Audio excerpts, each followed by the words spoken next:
You're listening to Permission to Shine, the podcast. Stories of overcoming obstacles and finding self-empowerment with Sherisse Bisram, Inner Power Activation Leader. The Oxford Dictionary describes permission as the action of officially allowing someone to do a particular thing, consent, authorization. What if you were that someone and you gave yourself the permission to be everything you wanted to be and more? No more playing small and accepting less than. You are worthy of the life of your dreams, regardless of what it is that you've been through. And honestly, it's exactly what you've been through that has shaped you into the version of yourself that you are now. Like a diamond, you've endured so much, but instead of breaking, you have become stronger and brighter. And if that's not a reason to shine, then I don't know what is. And if nature can do it, then why the hell can't you? You are brave, you are strong, you are powerful, and you are enough. Hear my call and give yourself the permission to shine, because you don't realise how many people are inspired by your light. Hey everyone, welcome to episode 67. Just a heads up, this will be the last episode in this series, and I will be obviously re-recording again in the next month. That is because I have some really amazing things happening in September, but also I tend to do like 10 episodes and then have a break, just because, you know, self-care and all that. I've got to prioritize myself and living my life, you know, and it's really important that I remind you of that, because I think we sometimes get caught up in being there and showing up, and that is the old school way of being, as in like when you don't show up you don't win. But actually there's a divine feminine space here where even if you're not physically showing up but you're energetically holding the space, you're still showing up for your future self, your higher self, and obviously the beautiful people in your life as well, right? So yeah, I want to pour from a full cup. So that's always my intention when I do the series, and it actually naturally always falls in a really beautiful way. So if you are listening to time, as I always say, in September I have a really beautiful jam-packed month, and you know, a little kind of snippet of what that looks like is that I'm delivering a few free masterclasses the week that I deliver this podcast. So yeah, please do head to the links in my bio if you want to gain access to those. They're free events to attend. And then also the following week, I have a really amazing opportunity.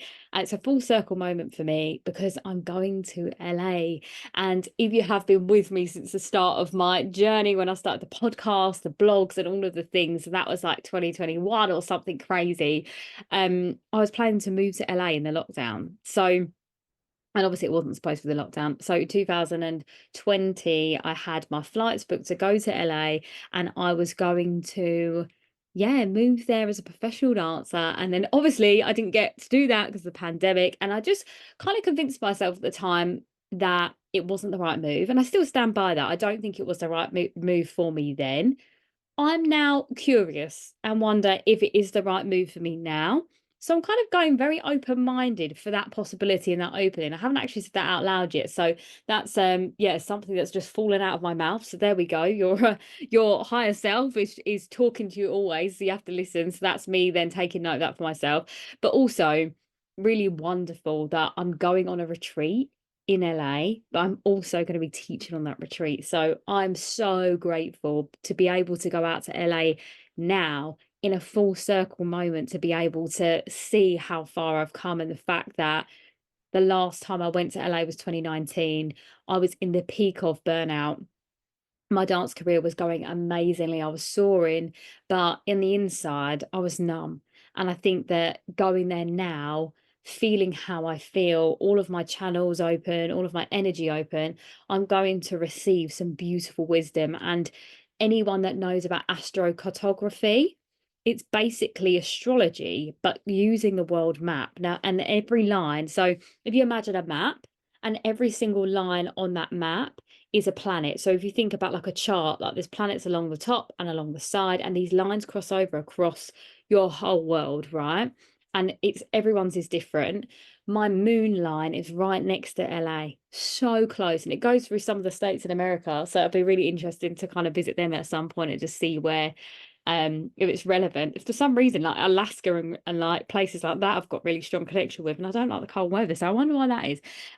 Anyway, side note.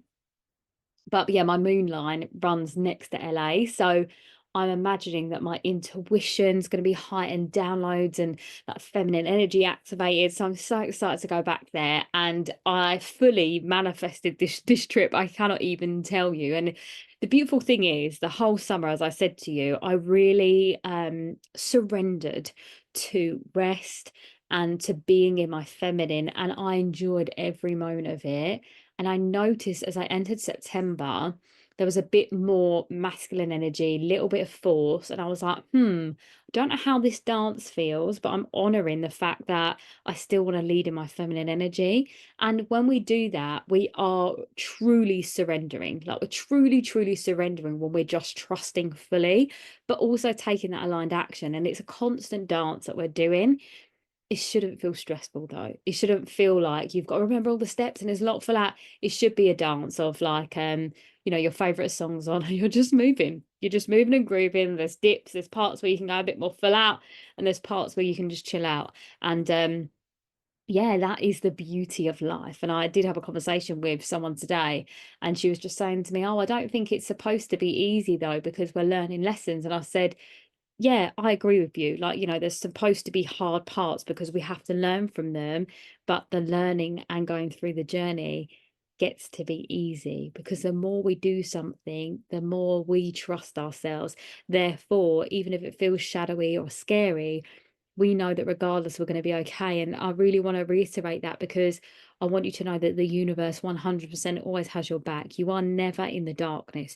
You are never in the darkness. And when you are, when it feels like you're at rock bottom, let me tell you, that is where you're being replanted.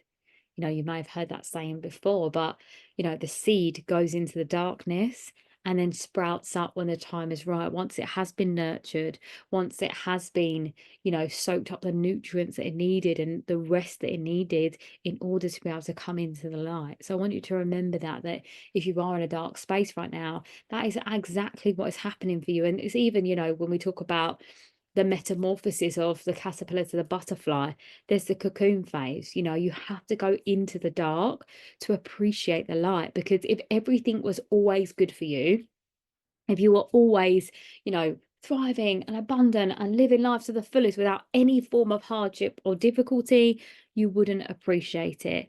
I don't know about you, but we watch celebrities now, especially the celebrities that had childhood fame, and they are going off the radar and like off the walls with crazy decisions and like, all of the things that you wonder what they've been doing, but it's because they peaked too early, right? They didn't go through that process of earning that that success or those riches from a place of not knowing. They've only ever known success, so they not taking it, they're taking it for granted, aren't they, really? And blowing their money on drugs and alcohol and all the things.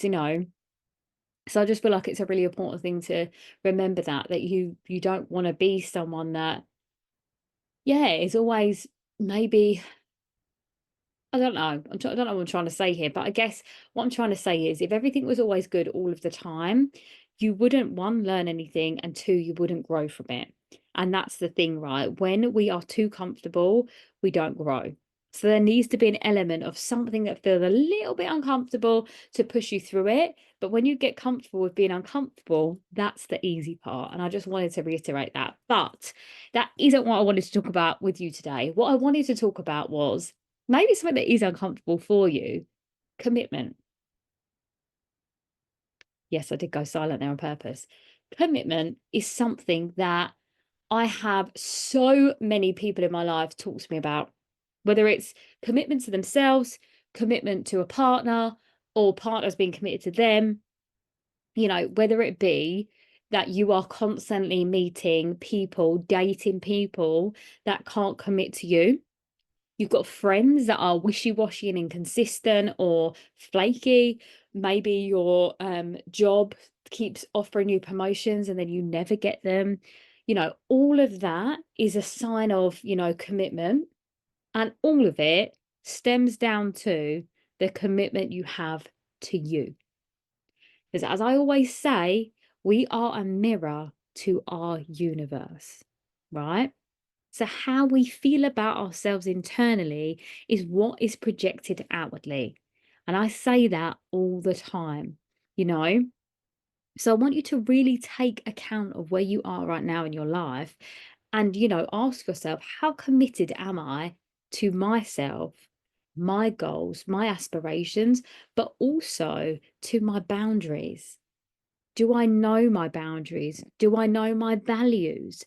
Because the thing is, if you don't know what you're willing to accept and what you're not willing to accept, the people in your life will be crossing those boundaries because you haven't set a clear one. And it's the same with yourself. If you are someone that is constantly inconsistent, meaning that you set these goals that you want to achieve. For example, an easy one is you want to go to the gym 3 times a week. But now, for example, you might start using the excuse that the weather's not great. So you might find that you get in from work, you have every intention of going to the gym, and you don't go because it's cold or you've had a long day. When we are creating a new habit, it takes 21 days to build that habit. And the problem is, when you don't do what you say you're going to do, you don't trust yourself. And when you don't trust yourself, you don't respect yourself. And when you don't respect yourself, guess what? No one else respects you too. Yes, I said it. And I'm giving you harsh truths here because there is a divine feminine way of doing these things, but the safety and the structure is created through the masculine. So in order for you to feel safe in, your life, you have to feel safe in the structures. So you have to do the divine masculine bit almost, when you're creating a new habit, that almost comes first. Now, it hasn't come first because it's come from your female intuition telling you that you want to go to the gym 3 times a week. That's the feminine telling you we need to do this in order for us to feel more confident, better in our bodies, whatever your goal is for going to the gym. It could just be a well-being element, it could be to clear your head, or it could be because you physically want to change your body, right? Any of those things are okay. The thing that is not okay is telling yourself you're going to do it and then not. That shows a lack of commitment, to your goals. Same way at work, you are having conversations all of the time with your higher ups, and they're saying to you, oh yeah, well, let you know about that promotion coming up, or you'd be great for that promotion, and then they give it to someone else. There is a reason they're giving it to someone else. Now, there's a million reasons why, and it's not because you're not good enough, but clearly they can see there's either a lack of commitment to yourself as a human, right? So you being committed to just showing up and doing the thing, and or there's something in regards to maybe not stepping forward enough to say, hey, you mentioned about that promotion, what is it you're looking for from me in order to be able to have that? That would be you being committed to that goal. You'd be saying to that person, okay, what do I need to do to show you that I'm ready for this? Or maybe you just say, I'm ready for a promotion now. How do we approach this? That would be you being committed to that goal. Because all the time you don't say anything and you're just waiting for it to happen, it's like, stabbing in the dark. You don't know what's going to happen, right? So I think that you have to be clear on what it is you want, and that's your values. That's your boundaries. So for me personally, I don't do well with one authority. Side note on that's a whole different episode. But that's been obviously childhood things I've worked through. And equally, I think it's when it comes from a place of integrity. If someone's in integrity of how they're leading, I can take it. When they're not and they're just shouting for the sake of it, it's like, no, I did that for too many years and not listening to that. It activates a part of me that I don't want to be anymore. So I just remove myself from those situations. And that's my boundary. Yes, that's a boundary. Anyway, completely side note on that. But yeah, your boundary could be, so for me with jobs, for example, so obviously I've always been self-employed and I was a full-time performer and dance teacher prior to obviously embarking into this world. And obviously I was always doing this work for free, not realizing that I could make a career out of it. So just side note, I've got obviously like 33 years of experience being this person. Maybe not 33 because I wasn't out of the womb doing this. Maybe I'd say, good 25 years. I would say that because yeah, I was aware of trauma at about 4 years old. So we're going to own that space. Anyway, again, side note. So when I was doing a couple of dance teaching jobs, I really noticed the change in the young students that I was teaching. And for me, I don't go anywhere I'm not valued anymore. I spent my whole life trying to prove myself that I was worthy and deserving of being seen, heard, and understood. So you best believe the minute I stopped feeling seen, heard, and understood, I'm out of there. I will not put up with it. Whereas I have met so many people, women, that have stayed in a job that they absolutely hate for the sake of it. I don't know if it's a fear of the fact that there's not anything else out there, or maybe they don't want to do anything else, or maybe they don't know what to do, but they will choose to stay stuck, stagnant, and unhappy instead of stepping out of their comfort zone to do more and be more. Those same people are the same people that I meet that won't get themselves out of a perpetual cycle, meaning they go through episodes of depression and, you know, not having good relationships in romance and partners and friendships, because everything is interconnected. So how you do one thing is how you do everything. So you need to show up for you 100% first. And let me tell you, when you do that, everything changes. When I look back on my life, I rekindled with an old friend recently, and we hadn't spoken for like 5 4 or 5 years. And the reason that we lost contact was for a mutual friend that we're both no longer a mutual friend of. So it's really interesting that obviously that dynamic, and then meeting back up with her and just kind of, yeah, speaking about my life and how it's changed. And the reason it's changed is because I've changed. I now have such solid friendships in my life. Now, I've never had bad friendships in my life, and I want to just make that clear. But I was very aware as I was healing that I had people in my life that were benefiting from me. And then I had people in my life that were mutual exchanges of love and connection and friendship. Now I only have mutual connections of love and friendship. I don't have the other. You know, I don't have people there that like, I'll do something for you, you do something for me. And the transactional friends are necessary in different scenarios. For example, if you are living in a country on your own, you need to have people around that you can, you know, that you're all, you know, maybe not close friends, but it's transactional. And or, you know, like you're a new mum and you've got baby mum friends, you know, it's little things like that all make sense. I think for me and my work, because I'm surrounded by people all the time, transactional friends aren't a necessity for me anymore. And I feel like for me, the transactional friends were an old timeline of mine, right? And you know, I didn't necessarily cut everyone out. I had to a few people, but naturally they cut me out, or you know, life just moved on and we lost contact. There's like various different reasons as to why I'm not friends with certain people anymore, but the friends I have in my life now are so incredible, and I know they're incredible because I'm incredible. And yes, I did just say that out loud, and I mean it 100%. And I hope that you mean that 100% for you too, because this is the thing.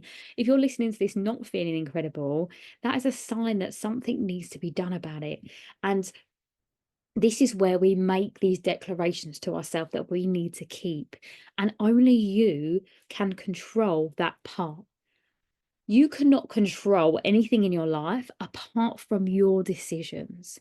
So, where you choose to put your energy, what you're willing to accept and what you're not willing to accept, is absolutely within your control. So, I want you to, listening to this today, I really and truly want you to figure out, what are your values? What are you passionate about? What are your dreams, goals, and aspirations? What are they? Write them down on paper so you can see them, and then write down what you want to be known for. Like, you know, I want to be known for someone that inspired other people to just do it regardless of the situation. You know, I want to show other women that anything they want is possible, you know, regardless of the situation you grew up in or all of the things. I want you to know that everything is possible, you know. And I'm here fully, I know 1,000,000% in my soul that my soul reincarnated at this time to raise the vibration of global consciousness, for people to awaken out of this matrix of, you know, the 3D world. Now, that might not mean anything to you. You might be like, wow, she's just spitting out alien words. Or you might be like, amen. Yeah, you're like, yeah, I get it. So either way, you don't have to agree with my statements, but you need to know what yours is. Because when you know that part, you can then create the boundaries that protect that at all costs. And that is the commitment to yourself, your values, your time, and your energy. These are all the factors that you get to control. So if you are feeling stuck at the moment, it means that you are not living in alignment with your values, and your energy is not yours. Now, there's loads of different ways that you can call your energy back to you. I've actually done a cord cutting meditation that is available through my website. So if you haven't watched my masterclass, the link is in my description. It was incredible. And it's all about this. I'm just reiterating what I said there with the emphasis of the commitment to yourself. But I show you how to be committed to yourself. I show you how to be accountable to yourself. That is all in the masterclass link. And when you click on that to get access to that, you'll also get access to my free meditations, which is on there. So, if you want to create a morning routine, an evening routine, if you want a cord cut, which means, getting rid of negative energy, people, exes, that's all perfect. So that there is a great start for you. So if you are, someone that's thinking, right, how do I begin? I've just given it to you. It's there. The link is in the description of my show notes. So you've got no excuse. But a lot of the reason we will make an excuse or we won't do the thing is because we've been conditioned to believe that it's not possible, or we're going to fail anyway, or we're not good enough. There's lots of different reasons that we've created in our mind. We've created these conditions. No one else has done that for us. We have. And it could be, I mean, I say it could be, it is related to your childhood experiences. So maybe it's that you watched a parent that was an addict say they were going to give up a million times and then they didn't. My hand is raised here. Or it could be that you watch the relationship with your parents, that they were always breaking up and get back together. So you've been brought up around inconsistency. Maybe you suffered from neglect. Maybe it wasn't even that bad. Maybe you actually went to boarding school and the fact that you didn't see your parents that regularly was inconsistent for you. There's lots of different ways that this looks like. It could even be later in your life where you had a boyfriend that kept splitting up with you, and then you felt like, oh gosh, is it me? Like, am I worthy enough? It's all interconnected and it's all valid. And the truth is, and I've said this before, someone that has been through severe childhood trauma and also someone else that's been through a breakup will feel pain of the same level if they haven't, like if one person hasn't experienced the other and the other hasn't experienced the other. There's no factor that someone that's experienced more trauma would feel it more deeper than someone that hasn't. We all feel our emotions on a completely different scale. So you can't compare it. You cannot compare it at all, because pain just feels painful depending on what you've been through. Now, if you are someone that has severe childhood trauma and then you went on to meet someone and then you had a breakup that was similar to the friend that had only just had the breakup, you might not find that pain as severe because you've had childhood experiences. But again, it's all relative. We're not trying to compare, but we're trying to be able to understand that and have compassion. And I do find the most traumatized people have the most compassion because they understand pain, right? But equally, again, if you haven't, we're human.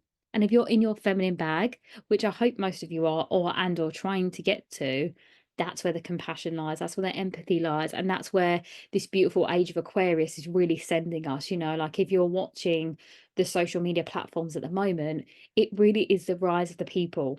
And we are currently in, if you're listening to time, from September to November, Pluto goes back into Capricorn one last time. Sorry, that's pitchy. But that transit is wrapping up all of the old things. So anything that you went from 2008 to now, any like continuous pattern, hardship, limitation you experienced then is wrapping up. And then we enter the age of Aquarius from November the 18th. It might even be 17th. And then we start a new timeline. That's the rise of the feminine. That is the age of Aquarius. It is the power to the people. So you are going to see the downfall of government systems, of, influencers, because people want authentic and real from that point. Yeah. So this is where you get to live your truth. You be completely honest with who you are and what it is you stand for, and what it is you want for your life, and you get to have it. You get to go for it and receive it, because you're not going to be worried about looking pretty for anyone else. You're going to be doing it for you. And when you live for you wholeheartedly, everyone in your life benefits. And my life has massively transformed. I wouldn't have been able to go to LA if I hadn't have betted on myself 100%, have trusted that I was supposed to be there and the universe made it happen for me. The people in my life, the friends I have now, are so beautiful. And I know that I had to release some of my old toxic behaviors to allow myself to receive fully, and also be willing to lose the wrong people, let go of people that no longer serve me, and all of these things. I get to stand in my truth, in my abundance, because I'm worthy and deserving of that, as are you. So how committed are you to becoming that version of yourself? That's what I really want you to sit with now. And I have 3 spaces left for it might actually be 2 for my one-to-one. So for whenever you're listening to this, if you're listening and you're like, do you know what, I really need to work with Sherisse to activate this part of me, to release those limiting beliefs and the things that have been holding me back for so long, so I can step into my most abundant timeline and receive and achieve everything I set out to do and be, and so much more. If you feel like you're listening to that thinking, yeah, I need to do that for me, then I urge you to drop me a DM, because time waits for no one, and my prices will be increasing when I get back from LA. So when the podcast airs again, after my little break, my prices will be increasing. So if you are listening to this thinking, gosh, I really want to work with Sherisse, that now is your time on this price. Otherwise it will go up, because this is the thing, I'm evolving at such a fast pace. I look back at my life 6 months ago and everything has transformed so quickly, and we are entering the next eclipse phase, which means again we're shedding old. And the thing is with me is I'm consistently doing that. Every single day I'm letting go of the things that no longer serve me, so I can step into my highest timeline. So the timeline I'm in now is completely different to what it was at the start of the year, because I'm dedicated to my growth, and my clients that are in my world, their lives have just rocket launched into such an amazing way. And it's like beautiful. It's honestly the most beautiful thing in the world. And I'm so grateful for this work that I do. And I would love to be able to support you in getting you to where you deserve to be. And, the thing is with me, which is a beautiful thing, is that once our time's finished, you will have those tools forever to keep dipping back to. You don't need me to hold your hand forever. You don't. I just need to show you how to get out of the darkness and into the light. And when you live in the light, if you do fall back into the darkness or you go for a tunnel, you know how to get out again, right? That's the beautiful thing about my work. So yeah, if you are listening to this, I urge you to drop me a DM. And as I said, if you're curious to know more, you're not quite ready yet for one-to-one, watch the masterclass. The link is in the bio. You get access to the meditations. It really is a full circle of, just healing. And I'm holding the space for you. So yeah, I wanted to round up by asking you, are you committed to yourself, your goals and your dreams? What is one thing you can do today to show yourself how committed you are? And then do it. Just do the thing. Life really does wait for no one. And I've learned that so many times in my life. And I want you to ever be in a situation where you think, what if? I want you to say, at least I went for it, right? So I'm sending you so much love and light. And I'll see you in a few weeks. If this episode resonated with you, please do like, follow and share with someone that you know would benefit. If you're looking to dive in deeper to becoming your most unapologetic, most authentic, shining self, please do head to my website and join my newsletter, where you'll find out about all of my upcoming events and speaking opportunities and all of the things that I have going on. And also, if you would like to work with me, please do drop me a DM on any of my socials or through my website. Love and light.